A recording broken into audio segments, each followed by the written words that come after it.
Welcome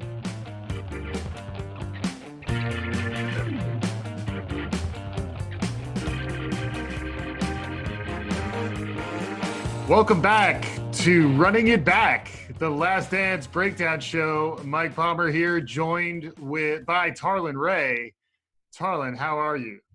I'm doing fantastic. I'm a little sad. We are about to talk about episodes 5 and 6, which means the Last Dance is almost over. We only have 4 more episodes. Yeah, this is the Hump Day episode. This is the middle piece of a 5-parter. Welcome to Wednesday. Welcome to Wednesday of The Last Dance, although it's only our second breakdown show, and it's going to finish with a bang, right? So spoiler alert, there's some great episodes coming where they're just going to try to tie it all together, but a lot going on. Episode 5 and episode 6. This is where the saga of the Dream Team comes into play. It's where Jordan's shoe deals come in, his relationship with Kobe, his relationship with the Knicks, Charles Barkley and the Phoenix Suns super team that wasn't. Lots of stuff going on in both of these episodes and lots of lessons to be learned, right? So we're watching it for the pure entertainment value, but then we're also trying to come away as better people with some illustrative lessons. Tarlin, I know some of this stuff resonated with you. You're a Lakers fan. Yeah, you got to start with the Kobe moment. Episode 5 starts with Kobe. Thoughts? Amazing. Really hard to see Kobe on screen, obviously after his untimely death. I think a lot of Laker fans, it was great just to see him back as an 18, 19-year-old trying to make a name in the league, an early all-star, and willing to not wait his turn to have his place among the pantheons of the greats out there, but to go after it as quickly as possible. But my main takeaway, we grew up thinking that Kobe was trying to just mimic all of Michael Jordan, the way he walked, the way he chewed gum, a little bit of swagger, his shots. And at the end of the day, he wasn't doing that because he wasn't trying to be himself. He was doing that because he was trying to emulate someone he thought was the greatest of all time. Yep. And so what stuck with me was Kobe, who's an outsized talent, was if anyone wants to learn about what it takes to be a great mentee and seek out a mentor, he is a classic case of someone who showed some desire. You got Jordan at the height of his power, 35-year-old, he's 18-year-old. And he did everything he could to make sure he could learn from Michael. Yeah. From studying him, badgering him to try to get his phone number, and finally getting Michael to relent to give him his phone number, texting him at all hours, asking him in game to show him some footwork. So it shows that people don't do this alone. The greats, you don't just come out of the womb and you figure it all out. The ones who are truly great ask for help. The ones who are truly great get help, because to be a great mentee, you have to show up. You have to be willing to put in the work, and you ask great questions and show desires. Mentors that are always out there willing to help. So I loved that mentor-mentee relationship that no one knew. Yeah. So as the world is comparing Kobe to Jordan, the two of them didn't care, because Kobe was trying to steal those moves from Jordan so he could be great himself. So it was awesome. Yeah. And it's a nice finishing point on Jordan's eulogy for Kobe, which was the new Crying Jordan meme, was Michael kind of reclaiming some of his public stature by being graceful and genuine and authentic during Kobe's eulogy, after it really starting to surface the relationship that he had with Kobe, which many of us didn't really realize. And then to see that more fully fleshed out in The Last Dance, I think made it real. It is interesting, though, to your point, I agree 100% that it's so critical to be able to ask for help, and then not to be shy about asking for more help, especially when you find someone who you know will be a willing partner. I think it is interesting that, to the best of my knowledge, they're not showing Jordan finding that, aside from maybe Phil. Like, Phil kind of let him be him, and Doug Collins let him be him. But, like, the relationship that Jordan established with Kobe, you didn't get the sense that he really was looking to someone. He saw Bird and Magic ahead of him, but it's not like they were mentoring him. They were his rivals. So it is interesting that Kobe was able to benefit from Jordan as a mentor, whereas Jordan didn't seem to have that as much. At least I haven't seen that thus far. And I totally agree. Yeah. I think that's part of it. You mentioned little Phil. He may not be, Phil played back in the day, but I truly do think Phil was that for Michael. Mm-hmm. It may be part of the reason that when we're at the Last Dance, he said he wouldn't play for another coach. Right. Right. Because he was the guy that helped. We've talked about it in the last episode. Jordan was willing to change, was willing to take the ball out of his hands, and you got someone that was willing to push and prod him in a new and unique way. Yeah. Did not have that on the court. Right. He was just trying to he was trying to rip people's throats out. He's such a competitor. And that was the other component. So a lot to be learned from the Kobe story. It's nice to see the relationship there. We were talking a little bit in the setup to Jordan and his maniacal competitiveness certainly comes through here, but there was enough distance, the 17 years you were talking about, his junior and Kobe, there was enough distance that Jordan was at a point in his career where he could see the next generation's version of himself in Kobe, and he was actually willing to be a mentor to Kobe in a way that he wouldn't really be able to be that type of a mentor to his contemporaries. So like he wasn't mentoring Karl Malone or Clyde Drexler or Charles Barkley in the way that he was mentoring Kobe. So that is definitely a window into Jordan as the alpha competitor, right? I mean, that's really, except if you're actually gambling with him, in which case he may be a little bit more of a beta. But thoughts on the competitive aspect, because that comes up pretty quickly into this show as well. And then maybe as we segue, we can say on Kobe as long as you like, because I want to respect your, he was a big deal to you. Lakers are a big deal to you. But I think it's interesting to think about it as a window into Jordan, where he reached a point where he was ready to give back, and then he saw the rising talent in Kobe as enough of a V2 of Jordan that he could really give some of his secrets away, because he didn't really the idea of them playing each other one-on-one in a fair match, it was already past Jordan's prime by the time Kobe was really ready. 100%. But remember, 98, he's about to go win his last championship. Mm-hmm. He is still going to compete with him on the court, but no one is propping him up as that guy that could be the next Jordan or a Drexler or right. There's nothing in the paper yet for him to take it as a slight to try to crush him. Right. One of the things you're touching on is his competitive drive, and that, people have addicted personalities. That is his addiction. Mm-hmm. He is addicted. He gets energy, he gets juice out of competition. We saw it. We talked about it in the setup.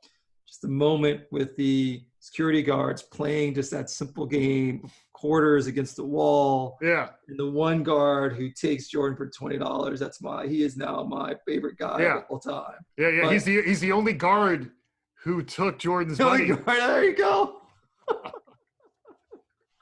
But it is amazing to think, whether it's cards, quarters, golf, he just needed to feel like he was always in the arena and trying to best someone. Yeah, I mean, it's coming ahead too, but even switching over to baseball, which I think we're going to see more in the last few seasons, is the same idea. It was like there are reasons why it was clear that he had to leave basketball and we'll get into that a little bit later on, but like the idea that he was like, okay, what's another thing that I could do to show that I can compete on any level? It was even talk in the early days, it went away pretty fast, that maybe he goes pro as a golfer later on.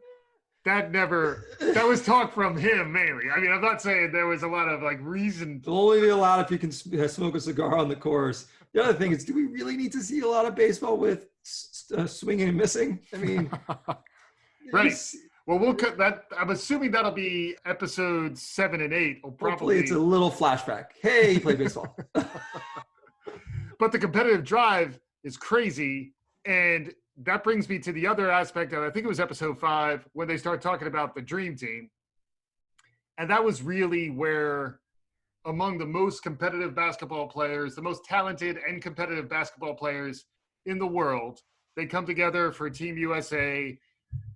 Us sending amateurs to the Olympics to lose was no longer going to be something that Team USA was going to allow. So 1992, We're sending pros. We're assembling the greatest team that's ever been put together. How that team comes together, who's in, who's out is part of this, and how Jordan emerged out of that forge of those practices as the undisputed alpha of alphas. Undisputed heavyweight champ. Yeah. So thoughts on the whole dream team, because that's also where Tony Kukoc comes in, right? So you were signaling last time Tony's story is going to come back. So let's pivot into the dream team part of the story. Dream team's awesome. Remember, we are probably only a year after Magic. I still remember where I was when he announced that he had HIV. Yep. Just coming out of practice myself in high school. So he is now with that team. Isaiah is the biggest snub. You could go and say Shaq was a snub because he was so dominant coming out of college, but also because they took Leitner. But Duke was the team, America's team. Leitner was the top player on Duke. So hard to quibble with that. He was a winner. Sure. Right. And you needed someone who would stand in the corner and not make waves. You needed your 90210 character. Yeah. Right, exactly. Yeah. You need Luke Perry was there. You need the sideburns. Yeah, exactly. Look a little old for high school. Yeah. But hey, why don't you hang out for a little while? So amazing for Jordan to hit that conversation on, which is, did you have anything to do with Isaiah not making the team? Yeah. When he's asked to join the team, and his question is who's going to be on the team, and Rod Thorne infers that he's like, oh, don't worry, that guy's not going to be on the team. That seems like a squishy conversation. But two things that he did say, which I think Jordan doesn't hand out a lot of accolades. One, outside of Magic, he thought Isaiah was the second best point guard that he's played against. That says a lot. Yeah. Does he hate him? Yes. But he still thought he was the second best point guard. Right. The second piece with Isaiah, because he thought there's such a bond amongst the Dream Teamers, was that Isaiah would have been, he didn't use these words, but basically what he's intimating, would have been a bad cultural fit. Yeah. And so I took this away because sports, I think, leads you learn a lot from sports. But if you look at being in business, working, if you're joining a new company, you're being a collaborator, right? Yeah. Collaborator. Being an unbelievable star, but being a bad cultural fit is always awful for your organization. And that's basically what Jordan was saying. So I get that. I get if there's animosity weaving not only with Jordan, but Pippen and Magic. There's just a lot of guys. Bird, can't stand them. Right. Bird and Mullen were they weren't necessarily in their prime, but you'd rather take them because you knew there'd be a great cultural fit. So I thought that was really telling. And I guess the last piece on the dream team was I really wish we televised the Monte Carlo practices. Oh my God. So speaking of slights, most people know Magic and Barkley were on the same team. Jordan was another team. Magic and Barkley were up at least 9 on their way to really blowing out Jordan's squad. And at some point, Magic said, if you don't watch out, you don't turn it Air Jordan, we're going to blow you out. And Magic and others said they've never seen someone flip a switch, dominate the rest of that practice, at which point they all board the bus at the end of practice and everyone's silent.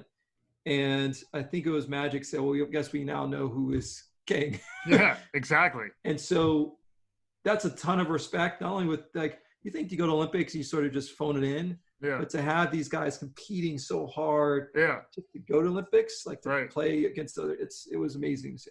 Not to mention what he was doing at the tables in Monte Carlo the night before, whole other conversation, also interesting.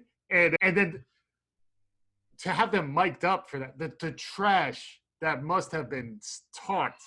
Because when I play, we play basketball, you were a better basketball player. I've already conceded that, arguably. It's a pretty simple argument. You better basketball than me.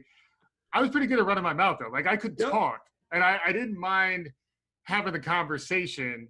And what I love about a lot of these players, Jordan included, they could talk. Bird was notorious trash talker. Magic didn't mind talking. Barkley, forget about it. Barkley still can't stop talking. He hasn't played in 20 years. He's still a brilliant with running his mouth. And the idea that there are players who either get better when they talk or get worse. And there are people who get better when you talk or get worse. And Jordan was like, he's the type of guy, just don't talk to him. Whatever you do, don't wake that guy up. If he's asleep, don't poke the bear. Don't be like, hey, I noticed you're having a bad game, Michael. Bad decision. Bad decision. So ranking guys who did the most talking the least, here's a guy who didn't say a word. Right. John Stockton. Yeah. Yeah. You kind of need it. David Robinson. Yeah. Just silent. Right. Patrick, we'll talk Knicks a little bit in a second. Patrick could talk a little bit. Patrick, he kept it mostly to himself because Patrick he would just look angry and he would physically intimidate you because he was so huge. But he had a good sense of humor. He also, the chemistry point that you're making about Isaiah was pretty good too, I think, in that these were amazing players who still were able to unite and play together. And it reminds me of Adam Grant's book, Give and Take, which same thing around team chemistry, where there are givers and there are takers. And then there are matchers, people, quid pro quo. You give me something, I'll give you something. Like, we'll figure out how to barter together and sort of form a team together. But the idea that, at least at that level, Isaiah would not have blended with all of them were the alphas on their team, but they still were able to come together and form this team dynamic that was really transformational, and that Jordan was the alpha among alphas is really incredible. The flip side is what Isaiah and Laimbeer and Mahorn in particular were able to do, and Rodman had a little bit of this in his origin story, is to really not care what anybody else thinks. So like they and the fact that he got frozen out, you can tell it still hurts Isaiah that he got frozen out, but he still doesn't apologize really for walking off the way they walked off, because the Celtics walked off the same way for the Pistons. So it's tough to get behind Isaiah 100%, but if you actually think about where he's coming from, there is a moral consistency to how he operated, which basically makes you have to buy into the bad boys. And for two-time champions, that team is not really loved much. Not really loved and not really talented. Yeah. You have Rodman in the early days. Yeah. You still have Dumars. But in terms of all-world talent, I mean, Laimbeer was lunch pail, hard hat, John Sally, Mahorn. I mean, these guys weren't dunking. They weren't jumping out of the gym. Yeah. They were credit card leapers. They would bully you. It's sort of under the ribs that you can't see.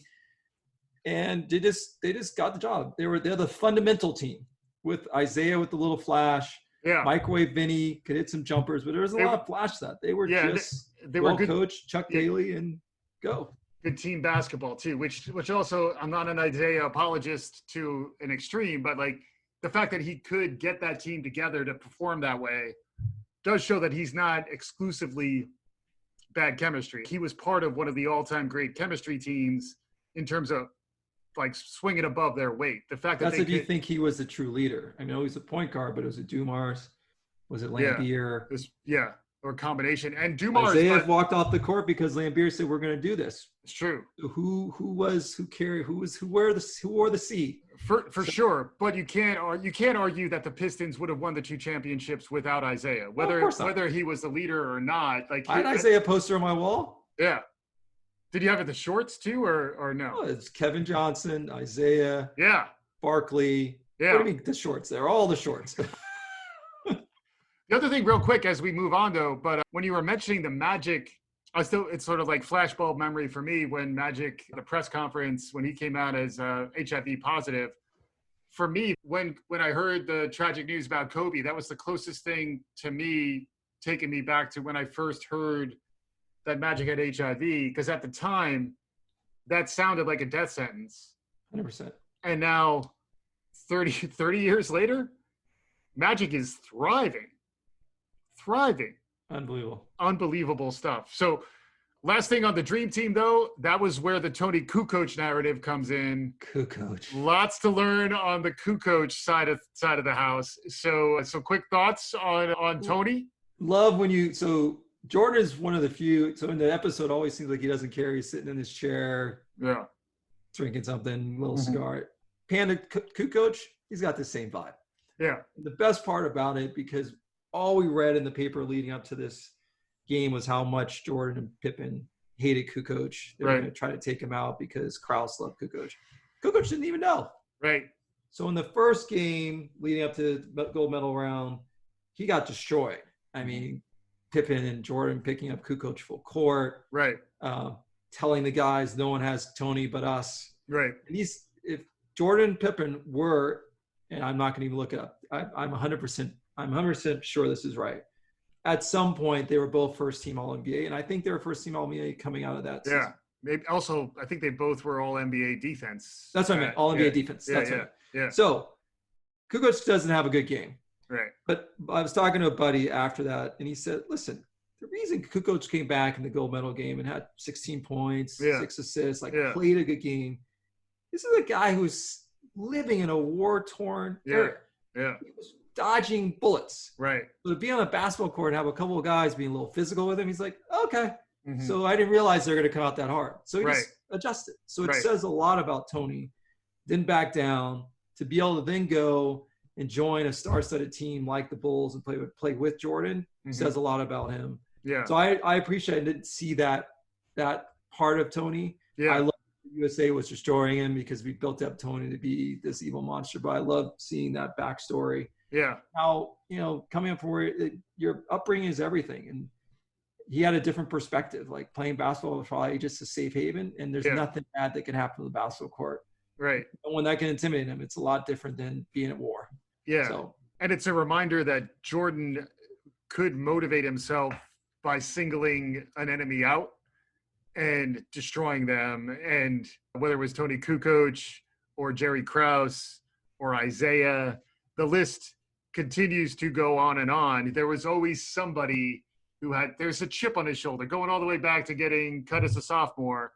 There was always some reason for him to work harder, for him to drive that competitive instinct within him. And he could get his team to buy into that as well. We were saying when we were setting up here too, like having Jerry Krause as his fallback foil, the guy who he could be motivated by, is very much about what drives Michael to be the best. He's also a bit of a bully. Let's be real about it too. So like choosing Tony Kukoc, who was the second best player on Croatia? Not sure, but the fact that Scotty and Michael together could shut down the best player on the other team is a little bit of, it's very much the way pickup basketball works, where if the team is just so much better than the other side, it's easy to send a message to the best player on the other team. So there is a little bit of the bully in Michael, but also there's something to be learned around how he was able to motivate himself and motivate his teammates. I'll also say these shows, these are kind of the haterade shows in the series as well. There is a lot of knocking at Michael. And I've gotten that as I've talked to people about this show too. Like there are people who refuse to watch it, which I was surprised to hear. There are still folks who have Jordan hatred from back in the day. And I was surprised to hear that. I kind of want to get some of the Jordan haters on the show because, a lot of folks don't like, the Republicans buy sneakers too. Buy sneakers too, yep. The gambling, the dubious exit, which again, we'll get into, I think, next shows. But there are people who still conspiracy theories abound about Jordan, and folks do like to knock him because of the faults. Punch Will Purdue, ultra competitive, gambling problem, went to Atlantic City with his dad, was into selling shoes more than taking a political stand. All those criticisms, I'm glad that they're incorporated into the documentary because it could have been more of a fluff piece about how amazing Jordan was. I think you start to see more of the full human in this show than maybe I was expecting.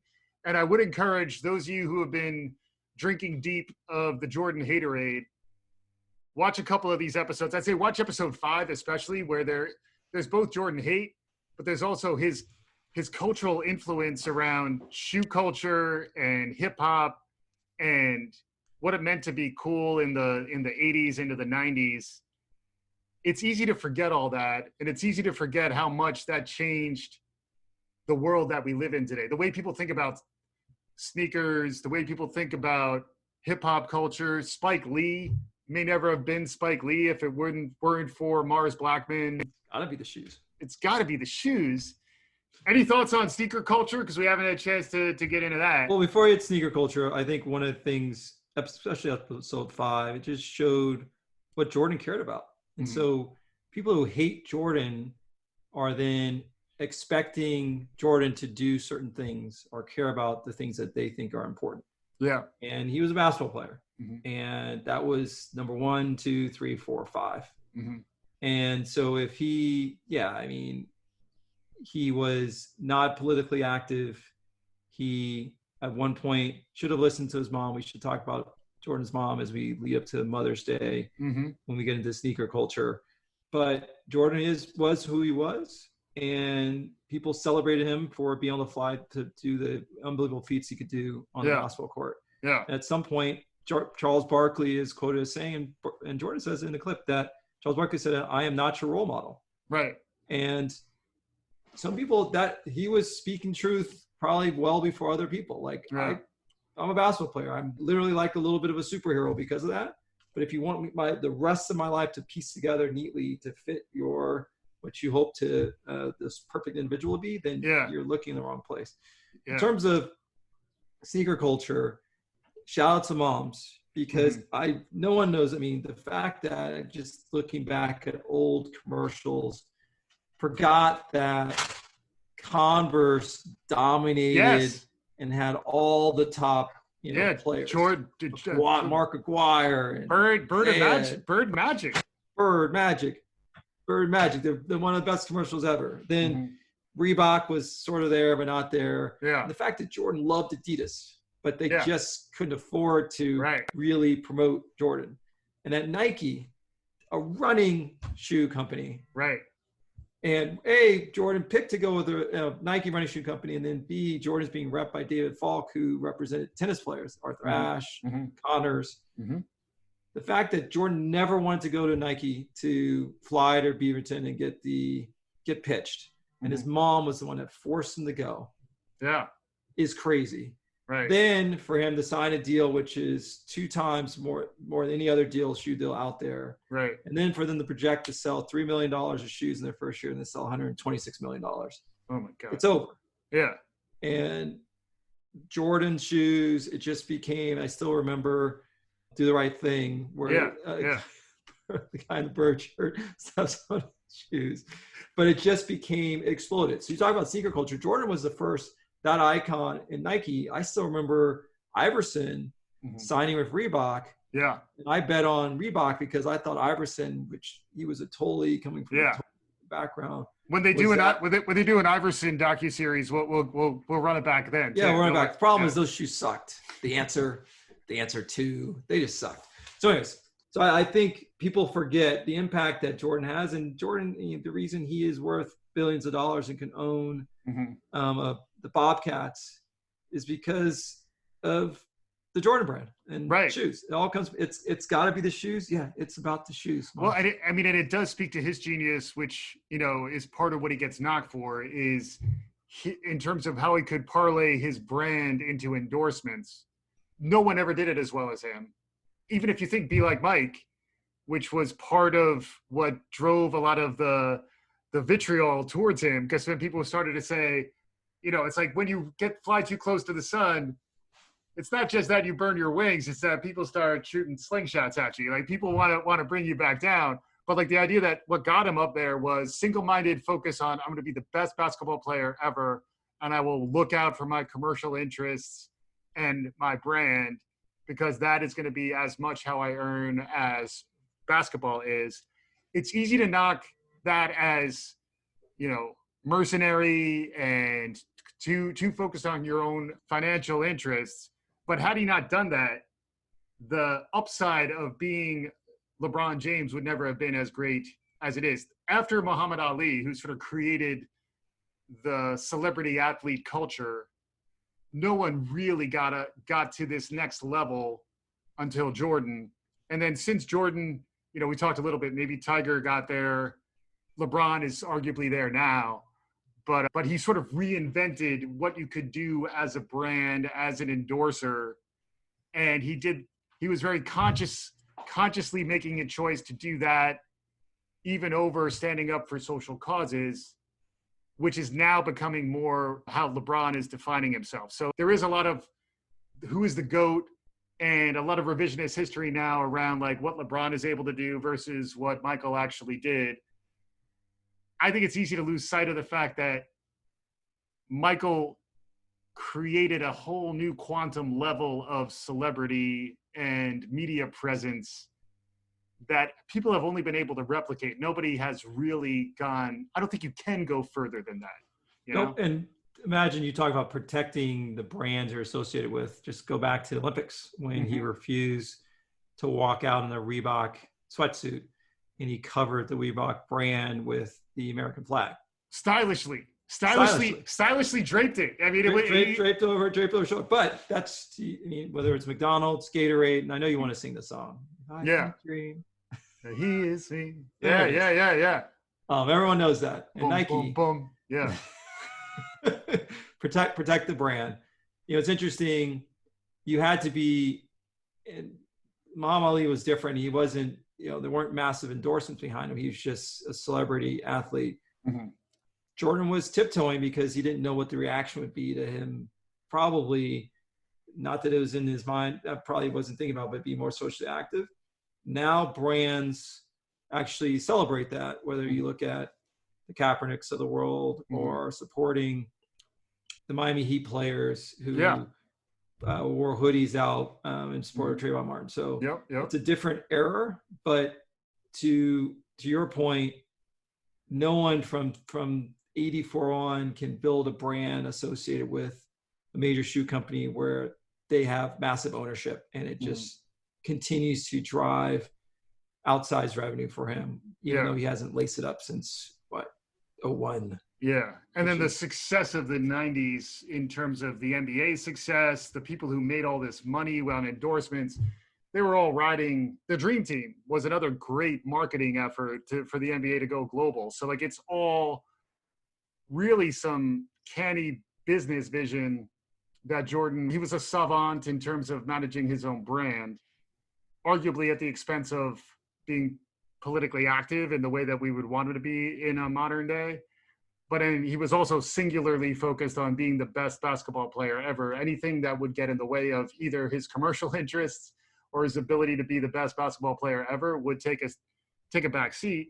And it actually gets a little sad, you know, like when he's lying on the couch in the hotel room, basically trapped by his own celebrity, it is setting the table for him to leave. And I know that'll be coming in the subsequent episodes. But you do get a little bit of a window into the stress that he was under and how it was hard to be that big a personality. And I just think there's some life lessons to learn from there. For me, that's why I'm choosing not to be a transcendent celebrity. Right, you know, like, of course. Because, like, you know, I thought about it, and I've decided to maybe take a back seat. You mentioned, so interesting, you started talking about no one can sort of replicate what Jordan did. He had sort of outsized influence on the NBA. His little brother, though, if you think about it, and God rest his soul, Kobe was one of the first to go to China and spend a lot of time in China. And so that was Dream Team, created a lot of international interests. I'm a diehard NBA draft. Used to know the top 60 players because they were all in college basketball. And you started to see the flow of who's that guy? Who's that? Who are these people? And you're like trying to figure out who the international players are. Yeah. I think Kobe was a little transcendent there. And then you have guys like Dwayne Wade, who signed not with Nike, not with Adidas, not with Reebok, but signed with Li Ning, a Chinese shoe company. And when he's there, it is like it is the biggest thing ever. You have guys that are taking pieces of the playbook. There's only so much you can get to be the next Nike shoe guy. Only so much Durant can get. Only so much Westbrook can get. So you got to start branching out and looking at new frontiers. Take a little risk. A little bit of risk, big markets, and take some bets. And it takes time and energy. And Kobe used to go there all the time. And Dwayne does that now as well. And Jordan did flip it to be the players really having the power more so than even ownership, arguably, in the NBA, which is very different from, say, the NFL. So lots of credit him in terms of like the power of the transcendent player as really the driver of the growth of the NBA. It started with Magic and Bird, but really Jordan took it to another level. And then arguably Kobe picked up the torch in the early 2000s, maybe with a little help from Iverson and others. And then Tim Duncan. Shaq, Tim Duncan. Shaq, yeah. But then, and now LeBron and this next generation. So really interesting lineage there. We're coming up on time, but I got to say, Stark's dunk made it in, which is good, as did Charles Smith getting blocked repeatedly. So as a Knicks fan, I think I'm officially through the grieving process that I can watch. Did you think you're going to win? Did you think you had a chance? Yes. Don't get me started. Like, I understand the Knicks fans who are not watching because it's too hard. I understand. But I mean, it's been 25 years. You can get over it. And I'm still waiting for when there's a documentary about the 90s Knicks. We'll definitely run it back on that too. Cause like that needs its own documentary. I think that's a bad watch. Well, I think they're going to cover a little bit of OJ and John Starks and the relationship there. And so anyway, so that's the Knicks. Enough said on that. I want to get your thoughts on the Suns team. You mentioned Kevin Johnson earlier, and the one we're setting up, it's going right through the 93 series, which I still remember. And our boy John Paxson makes another appearance. Big game, John. But thoughts about that team. series. I still remember that team. That team was pretty dominant. Mm-hmm. Thunder Dan, Danny Ainge. Looking at Danny Ainge now, looking at now versus then, and he was a guy you hated. I hated him on the Celtics team. He was just a pain. Remember, he bit Tree Rollins' ear, right? Yeah. Kevin Johnson. I mean, that Suns team, I remember won 60 games, and they were dominating people fast. Mm-hmm. And Barkley was, I think he had, at times he had some weight issues, but he really slimmed down. He really was. He was ready. MVP that year. Yeah. So the fact that they lost that series, and when Barkley's going with triple doubles, it just takes an otherworldly sort of focus from Jordan, and he carried that team on his back. Him and John Paxson, yeah. Paxson hit the last shot. So it's interesting. It's not like Jordan had to go through weak teams to get through and win these series. He's running up against. I mean, Portland had a pretty dominant team. The Knicks. The Knicks had a good team. The Suns had a dominant team. And for Barkley to say it was the first time ever in my life that someone was better than me on the basketball court. Yeah. That says a lot. Now, sad to know that Barkley and Jordan, who were the closest of friends, and Barkley went on air mostly and criticizing Jordan for his results as an owner, which look at his track record, it's awful. Mm-hmm. And since then they're no longer speaking. Yeah. But that was Barkley at a 6'5" power forward at his all-time superpower. Yeah. Still can't believe people couldn't stop him. Mm-hmm. Quick off his feet, could run the court. Mm-hmm. The early stretch power forward, hitting threes. Right. Wearing I don't remember why he was wearing the looked like the volleyball knee brace elbow pad. Yeah. Great series, but you realize that you think it happened easily, but the Bulls were down. They weren't always up in their series. Yeah. They had to claw back, which shows the B.J. Armstrong. I